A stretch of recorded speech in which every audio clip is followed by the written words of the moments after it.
Good morning, everyone. Today is April the 14th, and I'm excited to be with you this morning. My name is MightyStream, brought to you by Hope Through Navigation. This is the Hood Recovery Services program. I'm excited today to do the Just for Today meditation with you. I hope that you had a beautiful Tuesday and Wednesday. I've lost my days, it seems like, after the surgery, but I am excited to be alive and the potential that my life is revealing. So I'm excited to take it by charge. I hope you're with me. Let's go ahead and get into that just for today in a meditation. I'm hoping everyone has gone and found a copy of it. It's so exciting. I do put it up on the screen so that you can see it, but having a physical, I just love books. You should see my home. I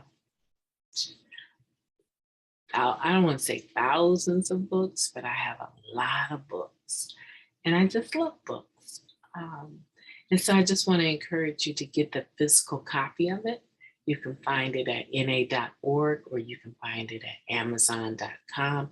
Wherever you like to get your books from, you can find it. You can also find the PDF versions as well. I have that myself too. So let's go ahead and look at what April 14th holds for us. It's entitled A New Vision. I love this already. Okay. Do we really want to be rid of our resentments, our anger, our fear? Basic text, page 34. I feel like I need to pray. This is going to be intense. Let's do the Serenity Prayer together. After a moment of silence, ask yourself that question. Do you really want to be rid of your resentments, your anger, and your fear? Moment of silence now.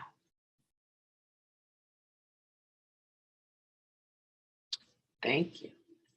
God, grant us the serenity to accept the things we cannot change, the courage to change the things that we can, and the wisdom to know the difference.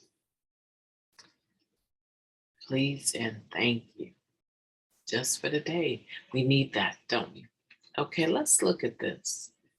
So hopefully you are processing that question as I go through the reading. Here it is. Why do we call them shortcomings? Perhaps they should be called long goings, because that's often what it takes for them to fade from our lives. Some of us feel that our shortcomings are the very characteristics that saved our lives when we used. If this is true, then it is little wonder that what we sometimes cling to them, it is little wonder that we sometimes cling to them like old dear friends. Oh my goodness. We're talking about step 6 and 7 here. Wow, wow, wow. Let's continue. If we are having trouble with resentment, anger, or fear, we may want to envision what our lives could be like without these troubling defects. Asking ourselves why we react in a certain manner can sometimes root out the fear at the core of our conduct. Why am I afraid to step beyond these aspects of my personality? We ask ourselves. Am I afraid of who I will be without these attributes? Once we have uncovered our fear, we are able to move beyond it. We try to imagine what our lives could be like without some of our more glaring shortcomings. This gives us a feeling for what lies past our fear, providing the motivation we need to push through it. Our higher power offers us a new vision for our lives, free of defects, free of our defects. That vision is the essence of our own best brightest dreams for ourselves. We need not fear that vision. Just for today, I will imagine what my life would be like without my character defects. I will ask for the willingness to have God remove my shortcomings. That's a powerful reading right there. And if you have your step working guide that has your steps in it with all of the questions for each step, you would be able to see, if you went to step 6 and 7, where this reading is stemming from. Although it does hit on several spiritual principles, step 6 says we were entirely ready to have God remove all these defects of character. That's on page 34 in the basic text. And that is, the reading is specifically coming from that. And then step 7, seeing how I mentioned it, it says we humbly ask him to remove our shortcomings.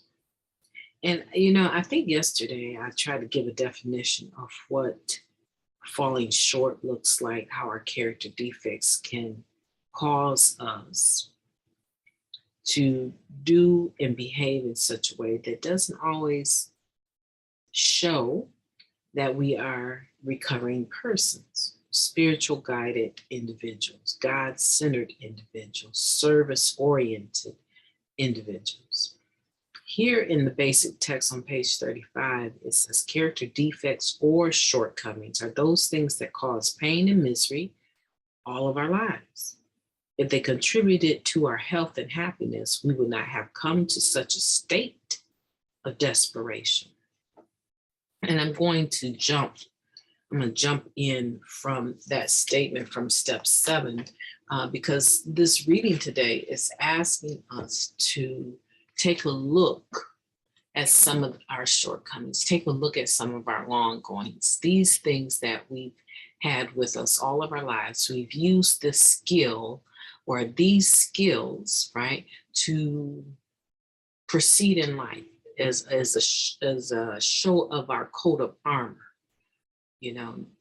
Our personality has embraced certain behaviors, and those behaviors have now become our identifying mark. When you deal with MightyStream, she's going to be thus and thus and thus and so, right? People know when they interact with me what they pretty much, matter of fact, I have said before, people don't even come to me unless they're ready for spiritual change. I don't have a lot. I have a couple interactions. I think I mentioned to you, I have a family member that I engage, and they are just simply wrathful and not nice when it comes to me. And they only interact because I have something that they want, right? They only interact with me because I am caring for their children and they want their children, right? But they have said, if you were the next person to die, I could care less in our family, right? So I know that my interaction with this person is skewed. It's not as genuine or authentic. It's not a two-way street. But I know that the majority of people that present themselves to me are coming because of their spiritual condition. Other than, like I said, a couple of people, that being one, I really don't have anyone that is coming to me to just sit down and have a fireside chat.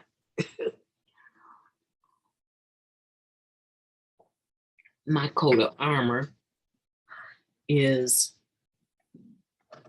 love. That would be the first thing that I would say about myself. My code of honor is love. I said code of honor, but I meant to say armor, right? So, and that's not a defect today. It used to be a painful part of my personality because I love too deeply. And if I was rejected, oh, I was a mess. I was a mess. Everything was about me. Oh, they don't want me in their lives. They don't need me. They don't like me. People pleasing, right? My motivation was wrong. And so when I started to present myself to God and ask God to remove my shortcomings, I wanted all of the failings that this part of my personality created to be taken away from me. I wanted to be able to clearly see myself coming a mile away. And so you too, just like myself, you have to be ready to have these character defects removed from you. And a lot of times you're not going to really truly be ready unless you're able to see the pain that they're causing other people. The basic text said there on page 35, if they were so beneficial, here we call them, what do they call them?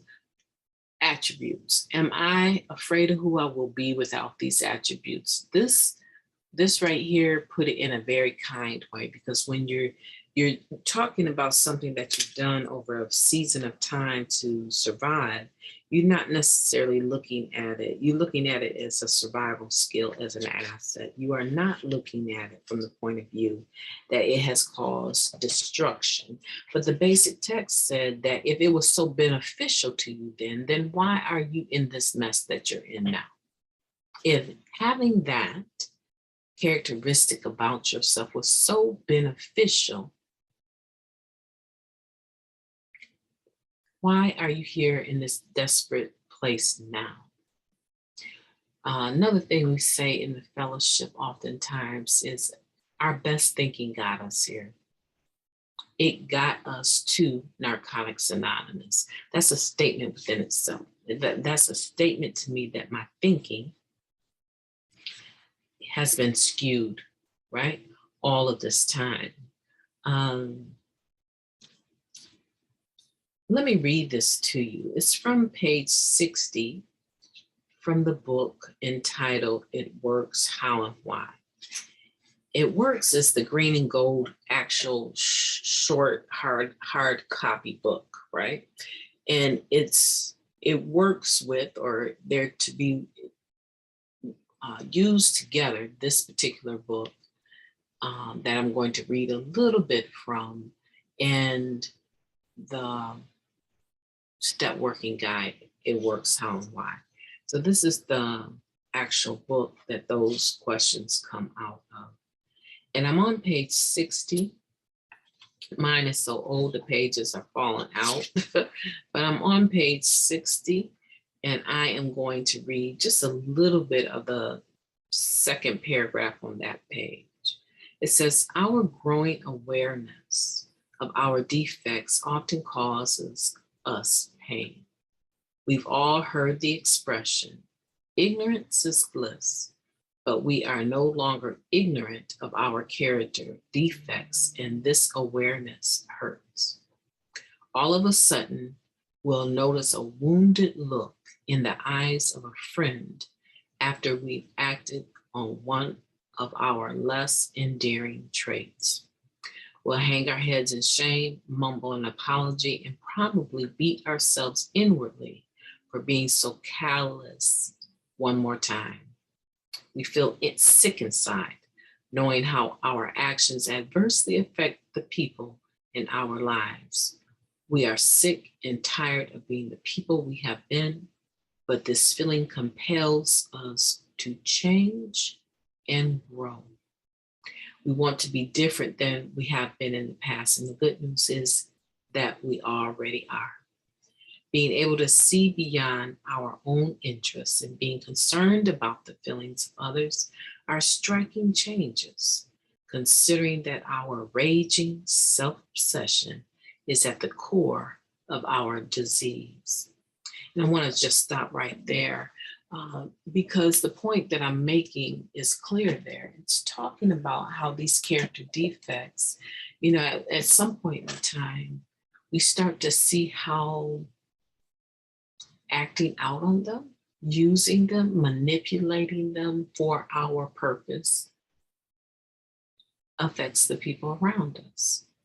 And we are more moved by the impact of how it affects others initially than the impact of how it affects us. So I'm aware now that when I lie, cheat, and steal, or I talk foul, I can see it in your eyes. I can see the effect in your composure. I can see that those words hurt. And I don't like that. I don't like that. I don't like hurting people that I love, that I claim to love. And then we're motivated to change. And then that particular reading says, good news is we already have changed. Because there was a time, right? I think I mentioned it a few days ago, social graces were lost. Our emotional IQ was not that high. We really didn't notice because we were high. We were, in the midst of our using, whatever that was. And the reaction on other people as to what we were doing, how we were affecting them, we didn't really see that. This reading is focusing on whether or not you're ready. Do you really want to be rid of your resentments, your anger, and your fear? And try to imagine what your life would be like. This is a good counseling technique, actually. It's called the miracle question. Imagine what your life would be like without that anger, that fear, and that resentment. Imagine what your life would be like. Really sit down with yourself today and think about, what if I wasn't afraid all the time of what other people thought about me? What would I do different? What would my life be like? Would I open a restaurant? Would I go back to school? What would I would go to the gym and work out. I would go to my Planet Fitness and work out. That's what I'm gonna work on today. Right? For me personally, that's what I'm going. They promote no judgment, right? An atmosphere of no judgment, but we know. And I am always wondering, how fit do I look? Well, I'm not too fit now, so I better work out at home and then go. Today, I'm gonna push that fear aside and I am going to work out at some point in time in my day. It may not be a lot because I'm just coming up from a surgery, but I am going to put myself in that atmosphere of exercise to kind of get past that internal fear, right? That's what I'm going to do. Now you do it. What would your life look like if you did not have resentment, anger, or fear? And imagine that, right? Imagine you not having these glaring shortcomings. This gives us the feeling for what lies past our fear, providing the motivation we need to push through it. This is a new vision for our lives. This is our higher powers, new vision for our lives, free of those defects. Now, it says that vision that you hold without the glaring shortcomings of yourself is the best, brightest dream that you could have for yourself. And that hopeful glimpse of the potential you have of becoming this individual free from fear, free from those character defects, is nothing to be afraid of. It's something to embrace. I love this because this is now, this particular reading is saying now, here we are. Here you go. You've done all this 1 through 5, and now here is the thing that you need to look at and say, God, I'm ready for this to go. I'm ready to stop worrying about what my physical appearance looks like. I'm ready to stop cussing people out. I'm ready to stop living from check to check and go back to school so I can get an education and, be able to open a business and make the best amount of money that I could possibly make with the skills that I have to offer the world.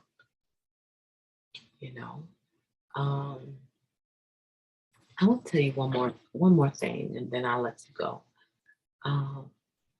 I don't like digging in the dirt and farming, right?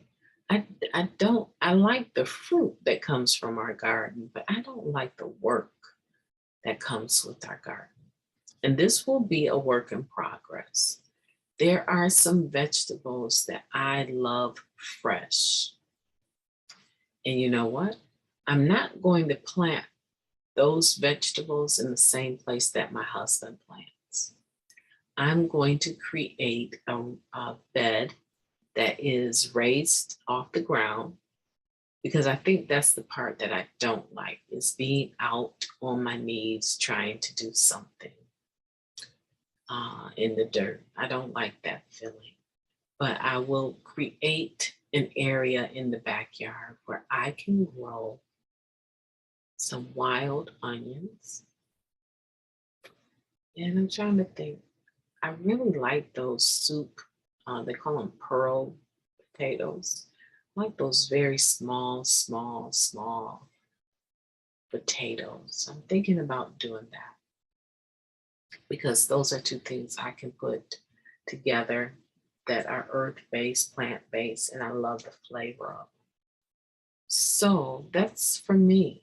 I want to hear from you at recoveryofhope21@gmail.com what it is you are looking forward to getting rid of so that you can be the best you.